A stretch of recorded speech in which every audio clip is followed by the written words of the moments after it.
Since the outbreak of the Russian-Ukrainian conflict, Western countries, led by the United States, jointly implemented multiple rounds of economic sanctions against Russia, mainly financial blows, supplemented by high-tech trade control energy trade restrictions. However, judging from the effects that have been shown, economic sanctions, far from helping political resolution of Russia-Ukraine conflict, and continue to push up global commodity prices, exacerbating high inflation levels and impacting industrial and supply chains, keeping pressure on global economy in fragile post-pandemic recovery.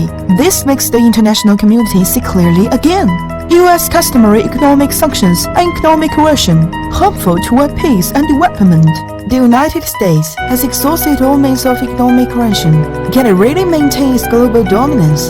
The answer is probably quite opposite. As Ukrainian tensions escalate, prices of commodities such as oil and wheat have climbed. This has contributed to inflation that has already had due to supply chain bottlenecks. Brings additional upward pressure. Rising inflation has led many central banks, including the U.S. Federal Reserve, take measures such as rising interest rates to curb price rises with sanctions against Russia. Inflation and price spikes has begun in the United States. Americans are also starting to face a triple whammy of soaring rents, electricity bills, and gas prices. Gasoline prices up nearly 50% from last year. The cost of utilities such as heat and electricity has risen by 15%. Electricity bills have tripled. Many families struggle to cope with higher prices. Many people are already on the verge of collapse. The U.S. government treats Russia-Ukraine conflict, wanting to make a profit, but is on fire.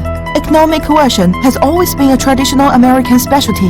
Leverage the absolute advantage of the world's first superpower. The United States has consistently pursued a non-compliance is opposition strategy.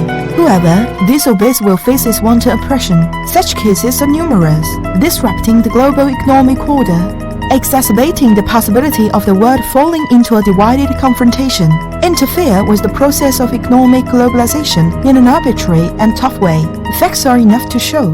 Economic coercion by the United States is typical practice that harms others and itself, ultimately not only failed to achieve its intended purpose and shoot yourself into the foot. Under the severe situation of a century of changes and century-old epidemic, the United States has become a failed country in the fight against the epidemic. It is facing two major challenges: the failure of national governance and the weak economic recovery. Expect to punish others to cure their own disease, nothing short of whimsical.